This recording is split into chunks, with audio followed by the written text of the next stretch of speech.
We are live. Hey, everyone. Welcome to the Multifamily Investment Club. This is the quarter one update for 2023. If you're just joining us, please make sure you're muted and please save all questions till the end. We've got quite a few people on here. Paul, glad you could make it, man. But yeah, let's save all questions to the end. Michael and I have a couple things to talk about as far as the market goes. Michael has one thing he wanted to share from Charlie Munger. Charlie, right, Michael? Yeah. Okay, I just barely looked at the video. I'm making sure I was speaking correctly. So Charlie Munger, and then I've got something to share about just the current market. So Michael, we'll start with yours. I'm going to go full screen here. I'm going to share my screen. Once you guys tell me you can see it, we'll start. It's on. Perfect. Let's go. There is so much money now in the hands of so many smart people, all trying to outsmart one another and outpromote one another and getting more money out of other people. And it's a radically different world from the world we started in. And I suppose it will have its opportunities, but it's also going to have some unpleasant episodes. But they're trying to outsmart each other in arenas that you don't have to play. I mean, the world is overwhelmingly short-term focused. And if you go to an investor relations call, they're all trying to figure out how to fill out a sheet to show the earnings for the year. And the management is interested in feeding them expectations that will slightly be beaten. I mean, that is a world that's made to order for anybody that's trying to think about what you do that should work over 5 or 10 or 20 years. There is so much money. So, Michael, why did that strike home for you, and what are your thoughts there? We just came back from Texas. It was really a lot of fun, a great trip, a lot of work. Always intense to do that. And what I was struck by is that for the first time that I've ever heard Charlie or Warren in writing or in person talk about, which is that they're warning people that to be ready for lower gains and a different world that we're going into, a different kind of economic system we're going into, not system, but reality. The reality is that the last 25 years, people like you, me, and Rand have loved it because they've made it so cheap, it's irresistible not to buy stuff if the numbers made sense. And what we found in Texas is that despite what's going on in the world in Cleveland, but not to the same extent because Cleveland's going to grow slower, different pace, it's the Midwest versus the South. We are at record occupancy and gross income for all of our Texas portfolio that we control. And that heartens us a great deal. And the truth is it's just going to get better because we found some ways to save expenses and to keep exploding gross and profits, which is I'm very excited about. So what does that have to do with what Charlie's saying? Well, it has everything to do with what Charlie's saying, because while some of their properties, some of their divisions will do better than others, and they're trying to prepare all their hundreds of thousands of investors to, and Rand, you'll appreciate this because I know you have your hand in a lot of different industries, but See's Candy might perform better than Occidental Petroleum or vice versa. And as we have Cleveland that is not performing as well as Texas, then you have Bradenton and you have New Mexico that's record profits. You're about to exit on both of them with double-digit returns. You have to look at the whole picture, the whole holistic picture. And that's what a long-term, prudent, conservative investor with principles has to look at. That's what we started out when I first bought these properties 2.5 years ago. We look at them every single day, and that's how we're going to look at them, whether we keep them all or not, the next 2, 5, and 10 years. That's the way I read it. How about you? Well, Rand, do you have any thoughts before I go?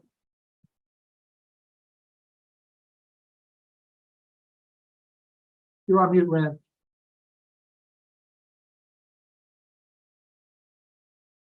You're still muted. Okay. There we So go. you can mute me, but I have to unmute me. Is that it? I don't think I did mute you, or Yeah, at you least I did. didn't But mean that's all to. right. Doesn't I matter. didn't Doesn't mean matter. to. No, it's fine. No, I think having a diversified portfolio of assets makes a lot of sense in any point in your life or your career. And if you don't, you're at some point you're going to suffer the pains of the ups and the downs of one, while you may be looking at the others with a different eye. So I've got investments in real estate, automotive, auto leasing, music stores, all kinds of stuff. And it just, something will always do well, and other things some days won't. So keep it diversified and you'll be fine. I think that's what they're talking about. And I also noticed something Charlie said. He said, there's a lot of smart people, and some of them are trying to kind of outdo one another. And what instantly popped in my mind is crypto and the fall of a number of cryptocurrency trading platforms, and the billions that have been lost there. And another thing I wanted to share is the reason Michael and I have been so conservative. And Michael, you and I did a video on crypto and we called it gambling. For me, it would be gambling because I don't know anything about crypto. I didn't feel like it had any metrics that I could measure, any past performances. I couldn't project out what it potentially would do. It wasn't a tangible asset that I could own. There was no depreciation, no scale. So I didn't really understand, other than just putting your money on black and hoping it skyrockets. And a lot of people made a lot of money. We did a video about that and got a lot of hate, and lo and behold, I know a couple of our investors have lost big. And one of our investors told me actually that he's lost pretty much everything on all of his investments other than the money he's put in multifamily with us. And so when we talk about multifamily, even within multifamily, you can be a gambler and you can take risks. And there's a lot of risks that we will absolutely not take. And we've tried to be extremely conservative about the assets we buy, in the locations we buy, and the partners we buy with. We're not 100% perfect, but so far we've never lost money and we've never given a deal back to the bank. And so we're profitable on all of the properties. One of them isn't doing super great, which is Timber Hill, and we'll talk about that here in a minute.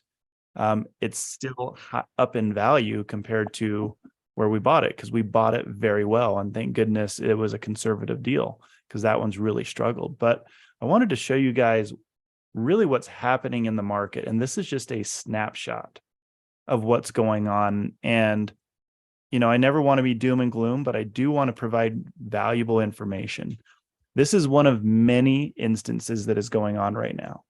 And this is why Michael and I and Rand, Michael and Rand are my two board members, helping me, get to $1 billion as fast as possible, the right way and the best way. And, we don't want to make mistakes, and we won't make mistakes like this group here. They just lost a $229 million portfolio in Houston in a fantastic market. Houston's great. We've looked at a lot of deals in Houston. We'd love to be in Houston. And so that hurts. And so I actually know people who've invested with these guys. And Michael, I don't know if you heard that while we were in Dallas, Kelly has invested with these guys, and she knows them personally. So Yeah. what this means is that, Michael, let's just do some simple math here. The value of 229 million, let's say they put 25% down. Yeah, say $60-80 million down. That's 60 million, plus add another 25% to that for rehab. And Right. so investor capital lost with this group, this is one of many, is over $100 million. And this is multifamily in a good market. With seemingly very stable long-term operators. That's what's scary about. With a lot of what's going on in the experience. last- Yeah. So you and I were approached many times over the last few years by people with deals in Phoenix, Dallas, Houston, Tampa, Atlanta, saying, hey, this is a great deal. It's going to be worth X. And, let's do a bridge loan. Yes, the only way you can finance is a floating rate. And you and I said, hell no, every single time, except for Fairmount 4. We had no choice. The Fairmont did. Well, we had no choice. That was the only loan we could get. But why did we do the deal? Because it had enough upside and wiggle room to be just fine if rates did go up. The other deals we said hell no to did not have the wiggle room. The underwriting was not conservative enough for our liking. So let's talk about Timber Hill really quick. We're not at risk of losing Can I Timber just say one Hill. thing, Sam? Go ahead. Just to back up what you said. It's not just Arbor. Let's look at the biggest of the big. BlackRock lost $1 trillion. That's with a T in 2022. Brookfield, one of the biggest commercial operators in the world, has given back some properties this last 3 to 6 months. Blackstone has given back properties the last 3 to 6 months. Starwood, Barry Sternlicht, has given back property the last 3 to 6 months. These are considered the best of the best of the best. So I just wanted to throw that out there. It's not just Arbor, who are, compared to those guys, nothing, little ants. Yeah. Yep. Well, and you forgot about Zillow, who gave a bunch of them back too. Oh, dude. Yeah. Zillow. Yeah. Lots. I think their total was around 500 million. Yeah.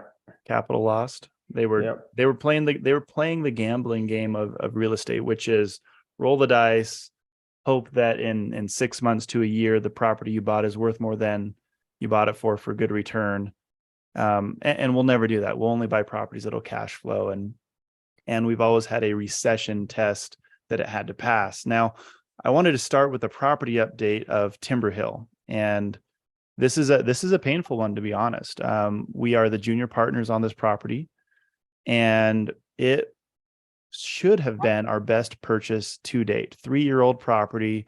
The builder was operating at $200 average per month under rented. And we got it. Sam, can you explain what that means, please? Yeah, it's 340 units, and average rent was $200 less than what the market would be willing to bear. And so as soon as we bought it, we started raising rents. But the business plan was to change property managers as soon as we bought it. And our senior partner decided to make an executive decision, and he thought they'd do a great job. And so he did that. And so first of all, lesson learned, we'll never do a deal, Michael or Rand, where we don't 100% control the asset. And because every asset we manage is profitable and cash flowing for the most part. Definitely not in a situation like Timber Hill. So Timber Hill, amazing location, amazing property. The property manager was being dishonest about rents. They were probably embezzling funds. We're researching that still. And we dropped to around 80% occupancy, and right when we were trying to refi. So had that not happened, we would have been refinanced by now. We would have been cash flowing, and we would have been great. The refinance is now on hold. And you guys know me, I don't sugarcoat things. I want to give everyone a real picture of what's going on, whether it's positive or negative, and especially if it's negative, so you really understand why you're not getting distributions. So distributions are on hold until we finish the refinance. Now we're back up to about 90%, almost to 90%. Sam is the name of the head GP, the head general partner and operator on this deal. And we've had some very uncomfortable conversations, extremely uncomfortable conversations. And what Michael and I did with Rand's recommendations as well is we said, you are now reporting to us on a weekly basis. Because had Lyndon and I, my operations partner, had we been running this deal, this would have never happened. So we're very frustrated. He is doing all the right things now, which is great. We're back up to about 90%. We have lenders quoting us left and right. And we actually give them the option. We said, hey, our MFI investors would like to be out of this deal based on your operations issues, if you can buy us out. So they're looking at that option to refund us our capital plus a return, and they can keep the asset. I still think it's an amazing asset. Would love to keep it. I would love to have control of the asset, and they're not going to give up control, unfortunately. So again, if Lyndon and I had been managing it, we wouldn't have let this happen. Where we're at now, realistically, is we need to refi to get a long-term lower interest rate loan, and we're getting closer, but we're not close to a distribution until that happens. So we're thinking a distribution should happen Q3, Q4. Depending on the refinance. And so you have unprecedented interest rates going up. Thank goodness we had a rate cap on this deal. It's an insurance policy you can buy in case interest rates go up. We did that on Terrace Hill as well in El Paso. Mhm. And that saved us. And so when you look at these operators losing deals left and right to the bank, we're about to finish our Fairmount 4 refi. We're about to finish our Terrace Hill refi. We're going to be just fine and profitable on those deals. But you have operators who just don't have the wiggle room in the deals they buy. Thank goodness Timber Hill had the wiggle room. Thank goodness it's an amazing location where it's really easy to find good renters, and we're leasing it up very quickly. But you have these operators losing hundreds of millions of dollars of their investors' capital. And that's the real scenario of where we're at in the market. That's the real situation. I was just at a mastermind for multifamily, and we had people crying on stage, asking for help and recommendations. And if anybody knew angel investors to bail them out as they're giving these properties back to the bank. And so I want to let people know how our properties are doing. B, I want to remind you what Warren Buffett says: when everyone else is scared, be greedy. And when everyone else is greedy, be scared. Michael and I, and I talk more about Michael because he's one of the head advisors when we buy these properties, and Rand is now as well. But it's been me and Michael and Lyndon for the last 3 years being ultra conservative because people were greedy. I was scared. I knew something was coming. And I did not want to be in a situation like that group in Houston or like a BlackRock, just losing people's capital. And we're not, thank goodness. And now it's time to get excited about the market and get excited about the amount of money we can make in this market. And so what we're looking for now is assets that are distressed, that are either almost being given back to the bank or have already been given back to the bank. Those are the type of assets we're looking for. And we are on the search. Michael's good friend has a family office, and they'll write a check to us for anywhere from $10 to $20 million for the right property. So they're a fantastic operational partner. They have just around $2 billion in assets. We have two other funds that will have committed around $100 million to MFI Club for the right deal. And so that's what we're waiting for. And we'd love for you guys to join us and take advantage of distressed assets. And if you look at 2008, the one number there's lots of numbers that stood out to me. The most exciting thing that I learned from 2008 to 2011 when I researched it is there was more millionaires made during that time period than ever before. And that's what I want to help us all pivot towards: is get your powder dry. Don't be scared, but be conservative and make the right investments. I know a number of us, not including myself or Michael or Rand, have lost a lot of money in the different markets, in the stock market, in the crypto market, and other things. Restaurants. I know a couple of our investors just lost a couple of restaurants, which is sad. We're doing great, and we're only going to buy the properties that will do fantastic during a downturn and do great during an upturn. So that's what I wanted to focus on with the Timber Hill update. Is as bad as it is, as frustrating as it is not to get cash flow currently, we're just fine, and we're going to be just fine, and we will ultimately be profitable on that property. It's not an ideal scenario. Let's talk about, Michael, Cleveland, Fairmount 4. You want to save the question till the end? Yeah, let's save all questions till the end. That's fine. Michael, Fairmount 4, we are almost done with the refi. Do you remember what the closing date is for that? I believe it's June 15th. I was going to say middle of June. So, it was a battle and a race against time and against interest rates. Our projection and our business plan was to remodel that property over 3 years. 187 units over 3 years. And we accelerated that business plan and we cut that down by half in order to, play the interest rate game and refi much sooner than we had planned. And it took a Herculean effort on Jason Perro and Jens's and Nadia's. There are operators there and our general contractor there, and we did it. And so we're in a position now to go ahead and refi with long-term debt, which is great. Fairmount 1 and 3 and 4 and 5 and Lakewood all had huge issues with a snowstorm in December. And we've had unprecedented leaks and high expenses and gas prices because of that. Or gas bills because of that, high gas prices, and also the heating that was involved when that snowstorm hit. And we had the water leaks and we had to dry out units and repair a lot of units. So we don't have distributions Q1 for any of the Cleveland properties. Fairmount 5, we're about 80% occupied. Renovations are going great. That was hit really hard. The sushi restaurant was hit. Insurance jumped in. Our team in Cleveland has been absolutely working day and night to make sure units get rehabbed, remodeled from the storm, and then the regular rehabs and filling units. And they're doing a great job. They're working really hard. So we're still really excited about that portfolio. The Neurological Institute will be finished the end of next year. And so we'll see some huge influx of doctors, surgeons, nurses, and all the way down to hospital employees in our area when that's finished. It'll be really great to see that, but we're a ways off from that. So we're still just focused on the Cleveland Clinic is still huge, and we're focused on that, and also Case Western University. So that's where we're at with Cleveland. As far as let's go to Cincinnati.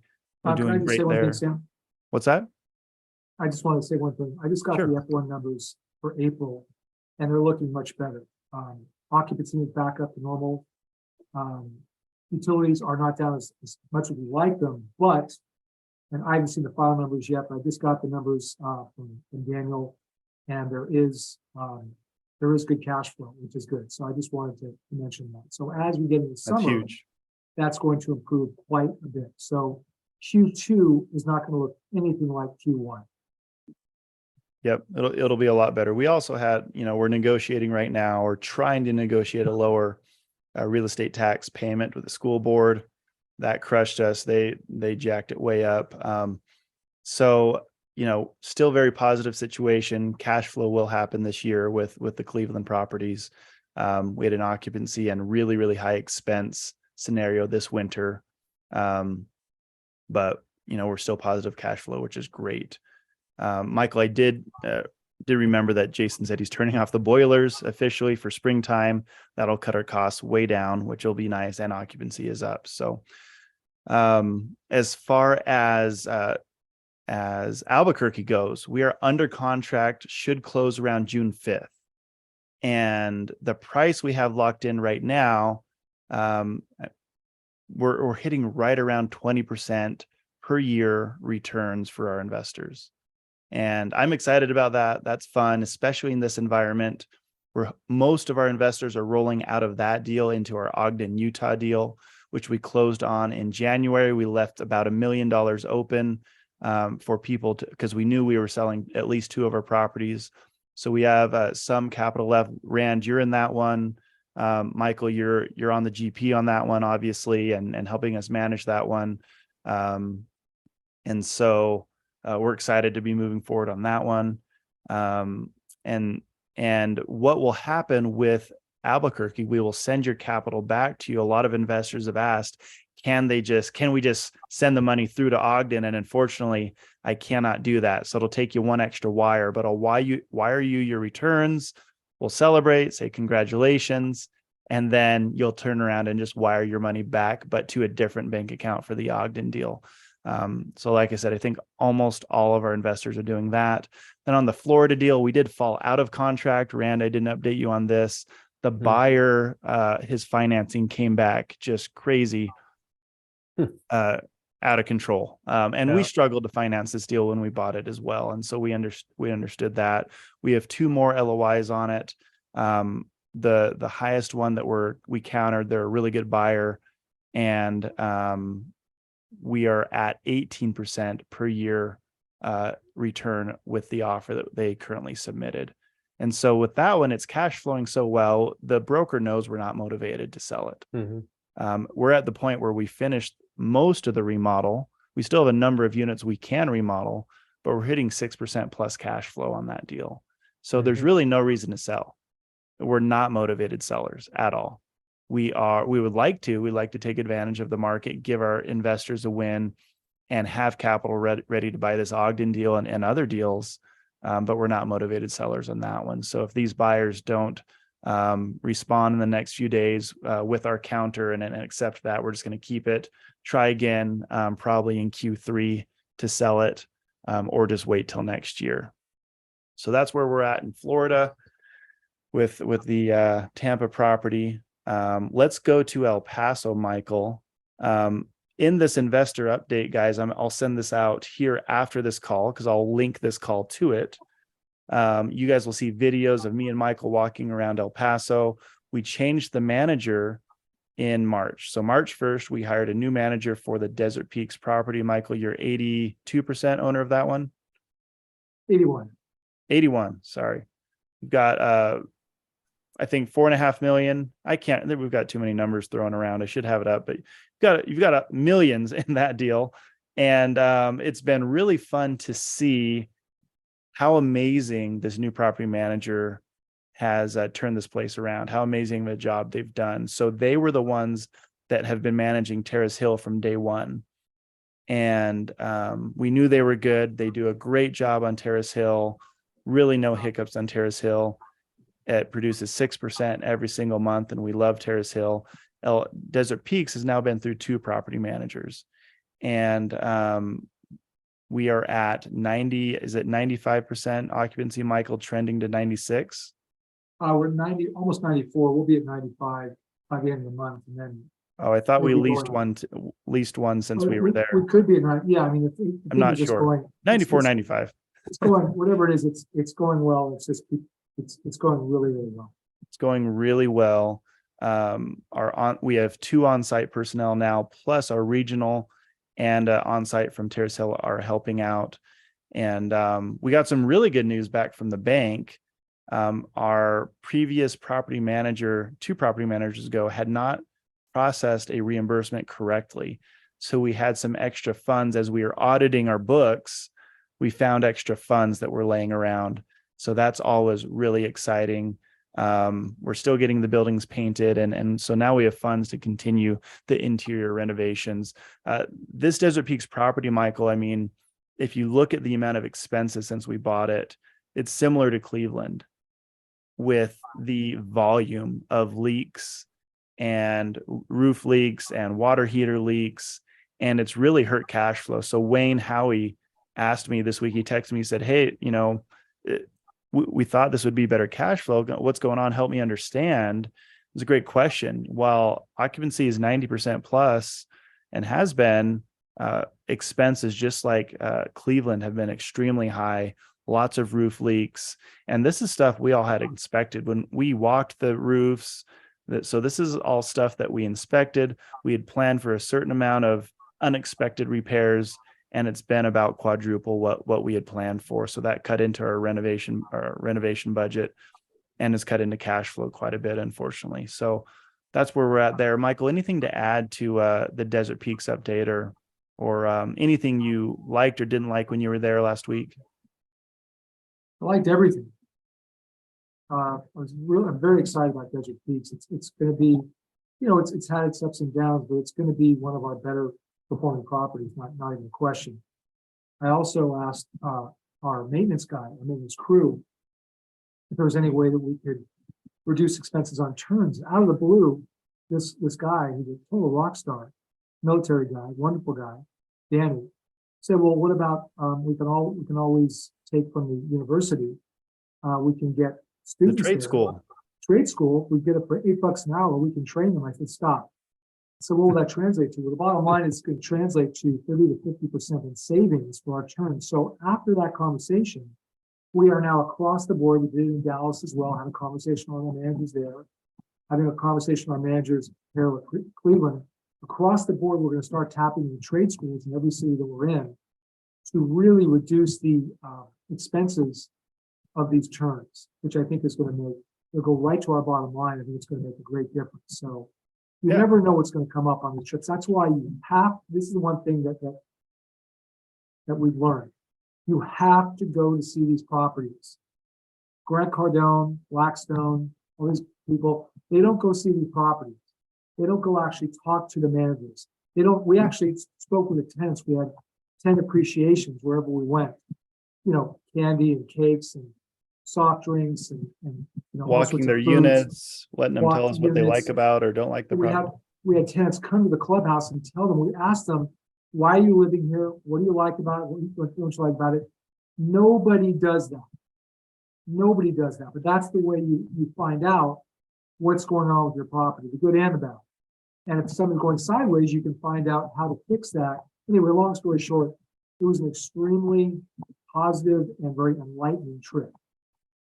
It was a great trip, and I'm excited to see where the trade school situation lands. You know, in order to make that work, you have to have a maintenance crew that's willing to train interns, because what it is, they need internship hours to get their license and designations. And so that wouldn't have worked with the last maintenance guy we had. This will Sorry be about that. this will be great, and I'm excited. I'm excited to see if it works in Cleveland or in Dallas. Our Cleveland crews have said that they've done it in the past. Our Cleveland property manager, they'll try it again. I'd love to save that much on unit turns and the different plumbing upgrades we're doing and different things. So that'd be fantastic. And yeah, our that just goes to our hiring ability of our property manager. They hired the right guy. Yeah. He's excited about his job, 20-year military veteran, fantastic guy, never shuts up, so excited about what he's doing on our property. And he said, I'm not leaving for 15 years. I love what I do. My wife said, after I retired, she kicked me out of the house, said, you're not allowed to be here 9 to 5, go get a job. And he just likes to fix things. And it's a really good hire. You know, it's been really tough going through maintenance techs and property managers, the on-site workers, because they don't take care of the property. And we've gone through a ton of them, and it's hard. It's hard when things need to get fixed, tenants need to be taken care of, and the on-site crew just doesn't care. And so we're happy to have a crew that cares now at Desert Peaks. And so everything's good at Desert Peaks. I think we're improving. Occupancy is improving. Terrace Hill, we are waiting on it to close the refinance. So we had a variable rate loan with a cap on that property. Thank goodness we capped it and bought that insurance. And so we'll refi that this month. And cash flow will be just about similar. We will get some of our rate cap purchase money back. And so that rate cap is worth money.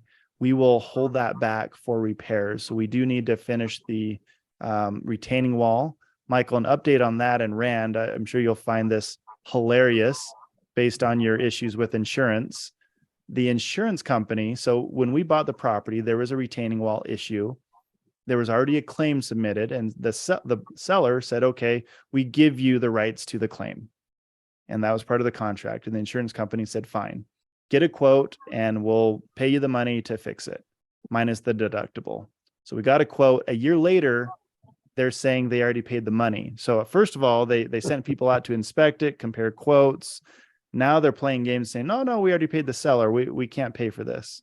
And the seller's saying, whatever, we've never received any money. This is just typical insurance games. So we're going back and forth with this insurance company. It's been over a year. There's some serious erosion and it's affected part of the parking lot.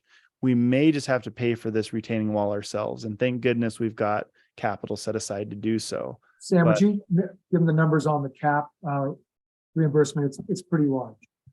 Yeah, it should be about $1 million coming Wow. back to the deal. And, you know, so we spend about $300-400 on this retaining wall. And we're about out of money for unit turns on interior because we had some serious wood rot and things, and that took up all of our contingency money. So we'll hold back most of that to maintain the property. We may send some of that back as a year-end bonus for you guys. And obviously we want you guys to have fantastic returns and do great on that property. We also don't want to distribute too much money and run out of capital. And especially with this retaining wall situation where the insurance company is purposely giving us the runaround. Rand, you're in a lawsuit right now with an insurance company, right? Or you were going to be? I am. I'm in the middle of it. 6 months later, nothing's happened. Don't hold your breath. Yeah, this is what they do. This is what they do. You know, you had a hurricane come through your house. You were supposedly insured and they don't want to take care of you. You know, you've been paying your premium for years. Same situation here. We've paid our premium. We've done everything they said we needed to do to get this paid for and get this completed. Our contractor's ready to do it. And now they're saying they're either not going to pay or they're pretending like they already paid the seller. So pretty typical insurance practices, unfortunately. So we are actually submitting a complaint, Michael. I don't think I updated you on this. This is after you already flew out of El Paso. I stayed a couple extra hours to work on this. We're submitting a complaint to the State Board of Insurances to get their attention for not working in good faith and dishonest practices. Who's the carrier? So, I cannot remember at the time or right now. I'll have to look, but I can get you that info. It wasn't someone we chose. We inherited this issue when we bought it, unfortunately. So, but the property's doing fantastic. Michael, when you walked that property, I mean, we have a new dog park. You guys will see the videos. It'll be in the update. It's just as sexy or sexier than when we bought it. The pool furniture, I mean, everything looks better. Michael, any thoughts? Yeah, both this is not to compare the two because they're different properties, but both Desert two. What's very gratifying is when you buy something 2.5 years ago, and then you see all the work you've done, all the heartache, all the blood, sweat, and tears, and then you come back every 6 months or a year or 2 months, whatever it is, and you see the results of the work at Desert Peaks. Looks like a different property. It's only going to look even better in the next 2-3 months. Betty Jo has done an amazing job with the contractors, along with the team. And then you go to Terrace Hill. It was a sexy property to begin with.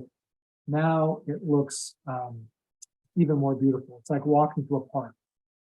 Pool area is beautiful. All the trees are cut back. Again, Betty Jo and the team have done an amazing job. Landscaping rock. Landscaping. Yeah, I mean, it looks so good. When we first went there, it was a mess with mud everywhere. Now there's beautiful rock, controlled cactus, low flow. It really is very gratifying to go back to the properties, frankly, and not have heartaches that we've had a lot of times. Yeah. It's just really fun. Well, we were on the phone with the seller about insurance and they said, we'd love to buy the property back from you. We sold it. We bought other properties and there's nothing that really performs like Terrace Hill performed. It just no headache, produces every month. And we said, thank you for the offer, but unless it's a ridiculous offer, we're going to keep this thing. I never want to sell it. And the same thing with Desert Peaks. We bought Desert Peaks for a song. Yes, we've had some challenges with it, but it's been worth everything we've been through. And Meadow Creek, of course, we know the situation with that. Looks incredible. JC, who manages the property for us, wishes he never sold it. So that's always a nice compliment. That was funny. I mean, I knew him from our mastermind. We got him to sell it to us. It was completely original. And, I'm sure he made some great money on it. He had it for quite a while. And he actually told us, he's like, I cannot believe what you did with this property. He's like, it's unrecognizable. And I wish I had never sold it. And you guys will see the video and we've provided some before and after shots. It looks completely different. It looks really, really good. And we took it from a C to a B. Absolutely. When I flew out there, we had very little timing or short time frame on this property to write an offer. So I hurried and flew out to Dallas to check it out. And I was like, damn, like there's some good upside, but this is a tired property. It looked dated and tired. And the tenants, I imagine, didn't love the way it looked.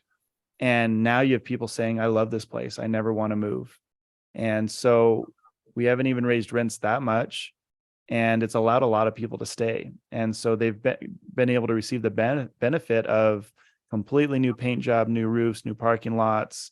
Now we're doing Amazon lockers, better pool for, I mean, everything's been improved. And now, Michael, we actually just approved some more updates. We will be doing a dog park, a miniature soccer field like we did at Terrace Hill for the kids, and some barbecues and some grills, and adding that to the green space behind the property, and also a playground. And Michael, this was really great, and good thought on your part. This was all you, by the way, organizing the tenant appreciation. We had a lady come in, spoke no English. Luckily, I speak Spanish. She had 3 little girls, and we started talking. Betty Jo and I, we both speak Spanish, and we're talking to her. And I was like, well, thank you for living here. She's been there a while. She actually puts her girls to bed, and then she will clean our units that are being remodeled at night to make extra money. And, she's like, oh, thank you. It's a great place to live. And then she started crying. She's like, it's just really hard that we're forced to put our toys in every night. We have really no place to play with the kids. And I said, well, we've been thinking about putting in a playground, something for the kids, and a dog park. Is that something you would like? She's like, well, I don't drive, so I'm stuck here on the property, 90% of the time. And she cried and cried and cried and said, it would be amazing if you guys could pay for a little playground swing set for the kids. And I said, okay, we'll get that approved. So we got that approved that day. And so we're really excited. She actually came back and made us pupusas. She's from El Salvador. They were delicious. And she was so excited to have a little playground for her kids, and soccer goals with a soccer ball they can rent and check out of the office. So we were, Michael, you and I have been trying to decide what to do to this property, what would make the biggest difference. And we asked our property manager, what proportion of the tenants have kids? And she said the vast majority do.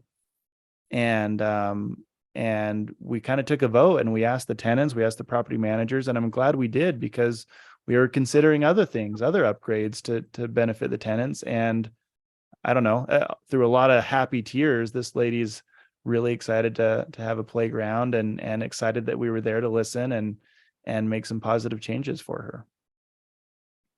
It's always nice when you have a property that has a lot of excess land that you can do something with. It's sometimes tricky to find out what you can do. We'd like to build 50 more units, but that's probably not cards. So the way we did it, this is to Sam's credit, it's not going to cost us a lot of money. And yet it's going to make an enormous difference, not just for our tenants, but for the neighborhood, because, someone was saying, well, what if other people come and play soccer there?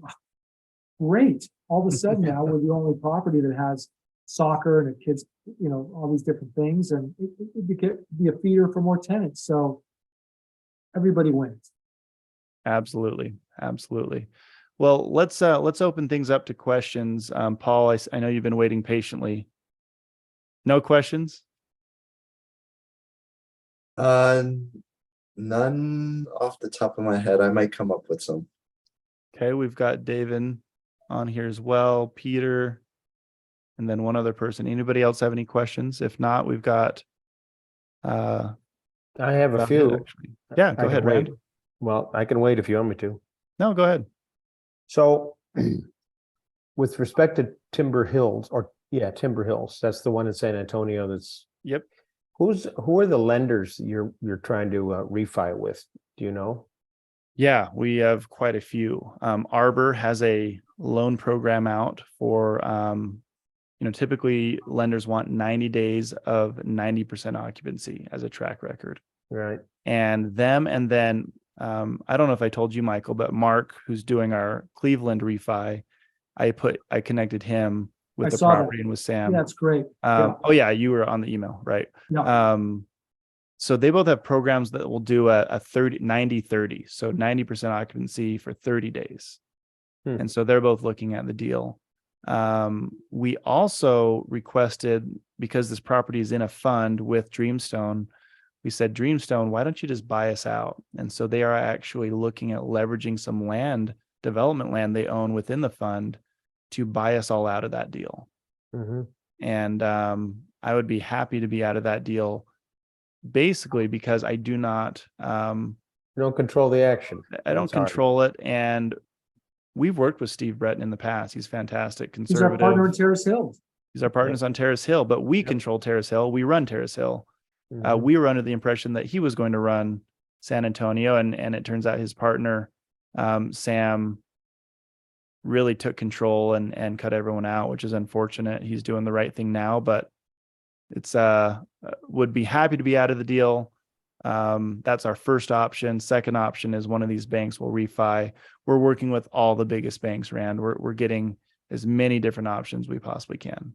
Okay. Because the regional bank issue going on now, and there's a lot of them that just decided to shrink their loan portfolio because they got depositors fleeing to the hills. So Absolutely. it's tough. Rand, this is the only thing about that, Rand. I agree with you because I had some in some regional banks. A lot of those regional banks don't have A or B 2 or 3-year-old apartment buildings. A lot of those banks have retail shopping centers and commercial office. Even if they do, Yep. A bank really doesn't want this property back. They want it Mhm. clean. They want it cleaned up and keep lending money on it. We got in the face, to be candid with you, of both Steve and Sam, not our Sam, of course.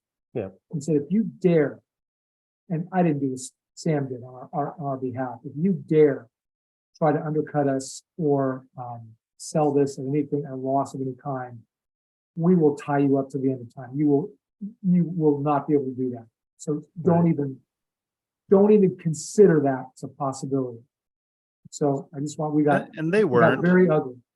they weren't they and just so you guys understand where they're at, they want to keep the property. They believe in the property and they're still very excited about the property.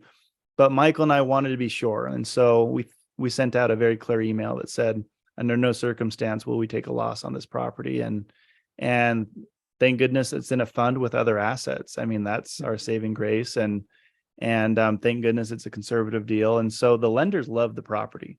That's the beautiful thing. It's not like we're trying to refi, a property in the ghetto of South Dallas. No, That would be really understand. tough right now. The only reason I asked, Rand, this is I don't know if you see it, Rand, this is a really Class A, Class B, beautiful property. Mhm. They just screwed up the management and happens. lied to us Yeah, while they were doing it. right. So, Well, these that's things happen. tragic. Yeah. The only reason I ask is I have office towers in Plano. Yeah. And the bank is Comerica. And Comerica is on the regional shit list as well. Right. Yeah. right. Yikes. And so the good news is they like these two properties and we're working with them and they would rather not take them over because they don't know what to do with them. Yeah, they don't want Timber Hill No. back, Rand. They They're- want to keep getting their money every month. They love this Exactly. fund. Exactly. Yeah. So I was just going to suggest that they seem to be amenable to, sort of not conventional deals, just so they can. Now, would they originate a new one for that? I don't know, but I'm just curious. Oh, happy to, yeah. might. I mean, we're happy to reach out to anyone, even I think Okay. you just closed a deal with an insurance company, right? Yeah, we did. Yeah. So I don't want to monopolize the questions here. If anybody else has one, go ahead. Just to follow up to what Rand was saying, for Timber Hill, if they were to cash you out, would that be just principal or principal plus return? No problem. Yeah. So the conversation we had with them, and I mentioned this at the beginning of the call, but probably should have explained it. The first option that we're leaning towards is that they leverage their land within the portfolio to buy us out. And that would be principal plus 5% cash on cash. And, Michael and I are willing to take zero profit, because that's why we do these deals. Michael and I make money on the back end along with you guys. And, Michael and I have said we're happy to walk away if it means our investors are made whole. And I feel like that's the right thing to do. And so we'll do anything and everything we can to make sure that happens for you guys. Most likely, I think the scenario is we'll just end up refining it and start cash flowing later this year. I think that's the highest probability right now. Either way, we're watching them like a hawk every single week and making sure that they are reporting everything and doing the right thing, which they are.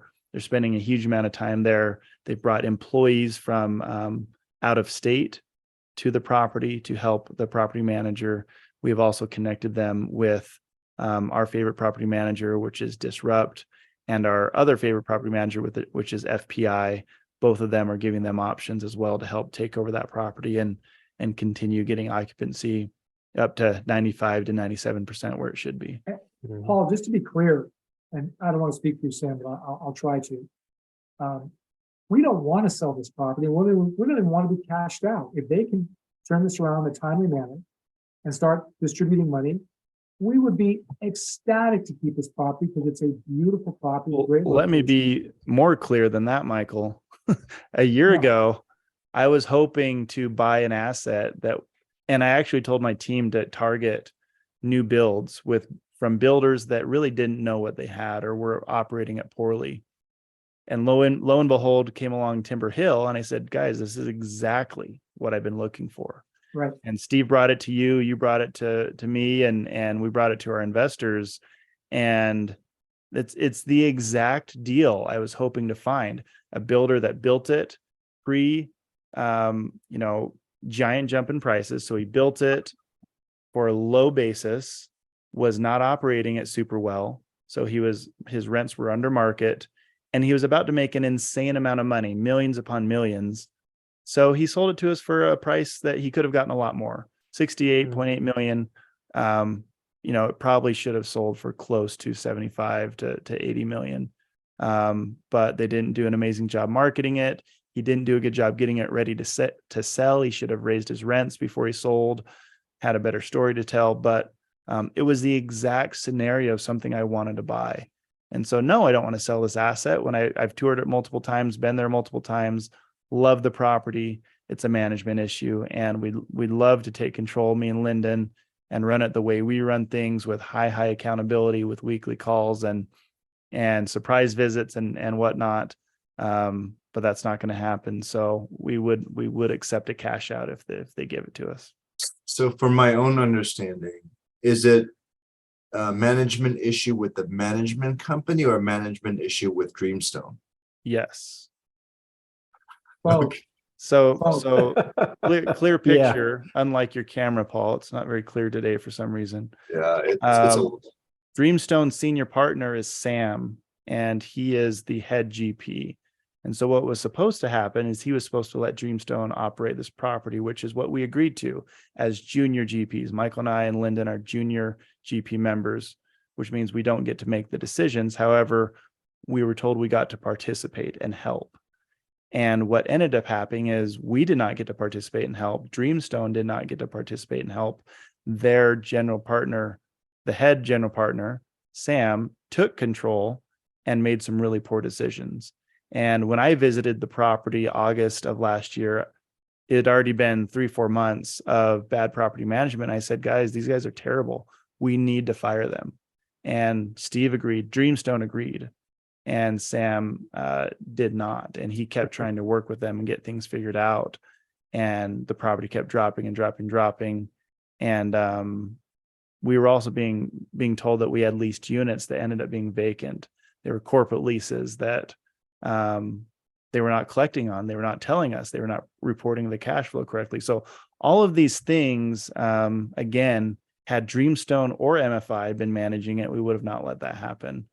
And we would have fired the property manager like was in the business plan day one and put Disrupt Equity in there. They're a fantastic property manager, or FPI, or one of the other ones that we know down there. And we'd be cash flowing right now, and we'd all be happy and getting great returns. So Sam's doing good now, and I think it's going to turn around here in the next 3-4 months.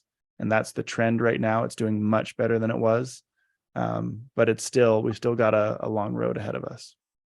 and so in the future, you wouldn't be a junior partner on deals anymore. Never. Yeah, Never. we only did it with these guys because we know Steve so well. He's so conservative, and he's kind of in the same scenario. He's like, I could never do this again. This is terrible. He's frustrated. He's got investors to answer to and fiduciary duty as do we. And so no, we'll never do another deal where we don't get to be the operator. The ones on the weekly calls with the property manager, the ones calling the shots, the ones deciding to hire and fire the property manager. That's always got to be us from now on. Cool. Good, thank you. I got another question with respect to Terrace Hills in El Paso. Uh-huh. Obviously, you've been watching the immigration Yeah. invasion that's about to happen. So what's your take on our immunity to any downside from that? Well, did you ever hear what happened in Argentina in the 80s and 90s? I know a little bit about it. What are you Okay. talking about? So I sat down at dinner with the husband. So our regional manager there at FPI, Lorraine, who's a rock star, and her husband's a general contractor, very successful there in El Paso. They've been doing it 30 plus years. And I asked him, I said, El Paso, it's the 5th safest city in the US. How do they do it? There's a lot of police present. There's still some bad areas of El Paso, but it's a very clean city, much like Boise, Idaho. A little bit bigger. They've got 1 million people. And he said, we just ship them out. And I laughed and I'm like, what do you mean? And then I thought about it like, oh, well, it makes a lot of sense. That's what a lot of places do. New Mexico is just across the border. So you've got, Albuquerque's 3-4 hours away.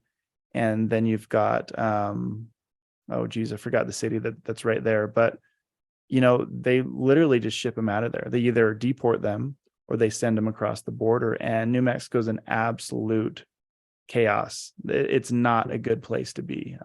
You don't feel safe driving from Albuquerque to El Paso. As soon as you get into El Paso, it's a much better place.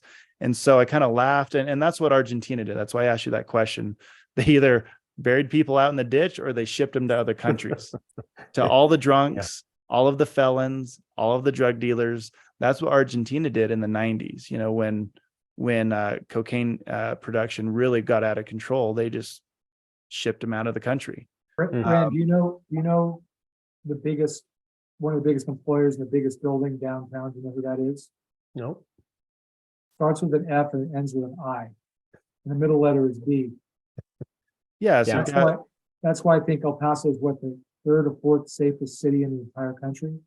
Yeah. it's always in the top 5. And so my point is, they actually do ship them out. And I laughed when he told me that. He's like, no, we really pick them up in buses and we ship them out of here. Well, good. And Juarez is right at the border also. Well, that's what he's saying. He's saying, with all these people running across the border, what do we do? Well, we either ship them back, and it's high police presence. Yeah. High police presence. So Betty Jo, our manager there, she actually grew up in El Paso. And she said downtown was not a nice place. You got kidnapped or at least harassed or robbed when you went to downtown. So, I had us staying in a hotel downtown when the first time I took her there as the asset manager. And she said, I don't want to stay there. And then you go there and it's this gorgeous, Michael, you were just downtown. You stayed at that hotel. Beautiful downtown. What was your thoughts on the downtown of El Paso, Michael? It was like being in a Twilight Zone. It was like an episode from, I don't know, it was, first of all, Sunday when we first got there, it was completely a ghost town, but in a nice way. Very, very, very clean. Any bumps?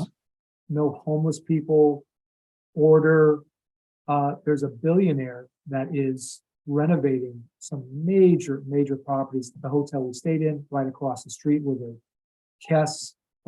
Kress retailer from many years ago. These are mid-century brick, beautiful buildings. Yeah, what they have, it's really weird in a good way. You have all these gorgeous deco buildings from the 20s, 30s, and there's this guy, Paul Foster, that's renovating, spending hundreds of millions of dollars to renovate. So are they there yet? No, but in the next 3 to 5 years, you will not recognize at all downtown El Paso. It's incredible what they're doing. Yeah, that's basically the opposite of New Mexico. You go to New Mexico and it's the opposite unsafe. of every major metropolitan city. Yeah. It's run by a really good city council, and the state of Texas has helped out a lot. So they went from an unsafe city to one of the top 5 safest cities. And so, influx of immigrants, could have some issues at our property. Probably not. I'd say southeast El Paso, I probably would stay away from. Our properties are nowhere close to that. We're on the west side, northwest side. Top Golf is a neighbor, the university's a neighbor, the hospital's a neighbor of ours. Those are areas highly patrolled. And Well, if there's anything- an invasion coming, so. if we just anything, gotta and it be boosts ready. occupancy. We love Latinos. I mean, Okay. honestly, we have plenty of people that if they're illegal, guess what? They pay on the first. And That's- They do not want any issues. our it's the labor, truth. our labor will go down by 70% overnight. Yeah. All right, I have So, one last question, and I'll just make it quick. So, like with any other asset, there's a time to buy and there's a time to sell, right? Yeah. And I wonder whether or not we've considered in all these properties that we're in, obviously price is always a factor, but at some point you got to say, okay, this is good enough. Let's move on.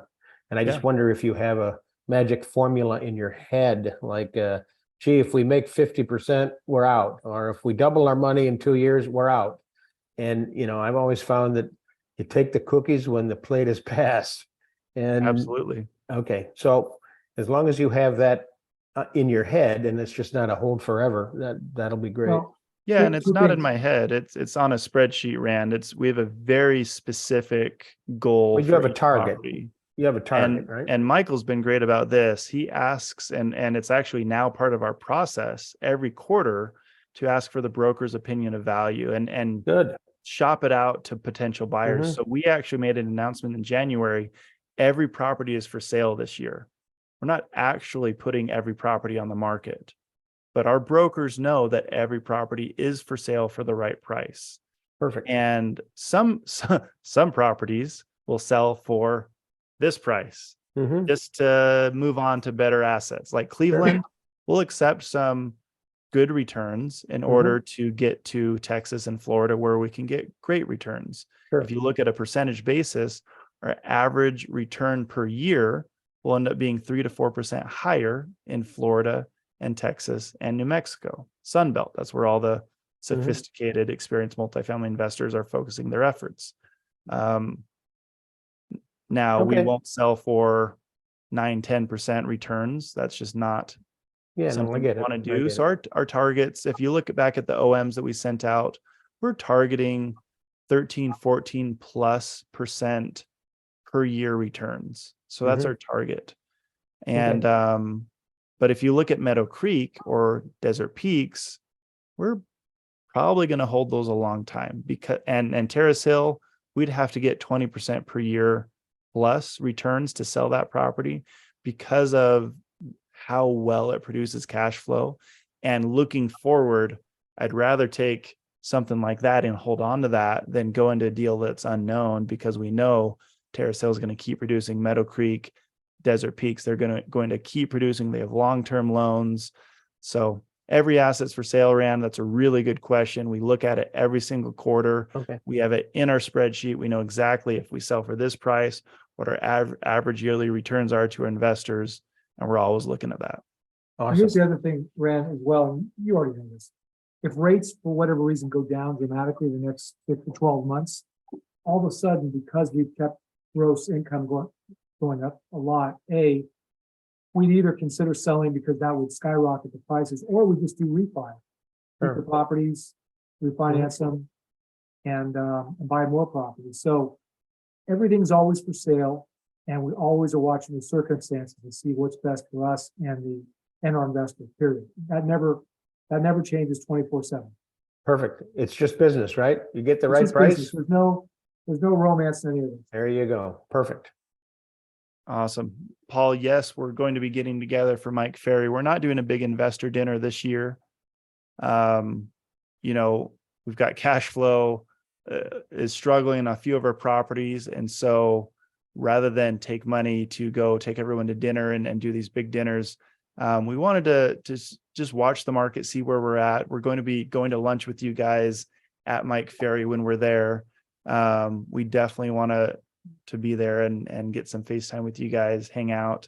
So yeah, we'll be getting together with you guys, but most likely it'll be lunches. What we've also found, Paul, it's really hard to get everyone in. So we spend $15,000 on a dinner. And we get half you guys there because everyone has all these different masterminds. But if we do a few lunches, we've actually gotten a way higher turnout to the lunches that we've done. And so we would rather do something smaller multiple times than a big event that only half you guys can show up at. And so that was the consensus this last time is, we'd rather be better stewards of the money because that money does come out of our asset management fund for these deals. And we'd rather just do something a little bit. And notice I We'd said rather gathering, build a not dog dinner. park, Paul. What's that? We'd rather build a dog park. Yes. Yeah. Right. And which is why, I said gathering and not dinner. Yes, gathering. So yeah, we'll be excited to go to lunch with you guys. We'll just plan on doing a lunch every single day. We'll probably, Paul, if you've got a group of people that you want to come to the lunch, I know Dan and Dean, there's a few people that you're friends with that are also investors. We'll kind of try to group you guys that way. So the people that hang out together, we can do a lunch with you one day and the other groups another day. But yeah, absolutely. And then we'll do individual dinners during the week or hangouts as we're there as well. Cool. Awesome, guys. This is a really long call. Thanks for the update. Michael, best thing to end on would be Meadow Creek record collections again, 160 per month. We started at 113 per month 2 years ago. I know that puts a smile on your face. I'm crying. Hey, Dallas is a pretty place, right? Well, Yeah. also Desert Peak started at 110. I think we'll be at Oh my 1. gosh. That's we'll the be better at- thing to talk about. 130. We will be at 139 this month. No, 147. That's gross potential. 139 actually That's right. collected. You're right. That's right. But the fact that we have 147 potential, and just so you guys understand the difference, you never hit gross potential because there's always going to be No. delinquency. No. We were struggling to get to 130 a few months ago, Michael. 2 months ago. 2 months ago. Yeah. Struggling, like trying to get to 130,000 collected. And 139 and at over a $9,000 jump in 2 months. We put the right people on the job. That's for sure. Yep. Let's end on that. That puts a smile That's on good. your face. That's very good. Okay, guys. Have a All right. great weekend. Yeah. Happy Mother's Day. Don't forget to buy your moms or mothers of your children. If you're, I guess I probably won't be doing that, but I'll buy Betty Joe a really nice something for her for being a mother. So happy Mother's Day to all you mothers out there, and keep your powder dry and reach out with any questions. Feel free to text me, by the way, guys. Reminder, please text me if you have questions. Michael, holy crap, we can't end. What did Kelly tell us? The reason she sold out of her investments in Dallas?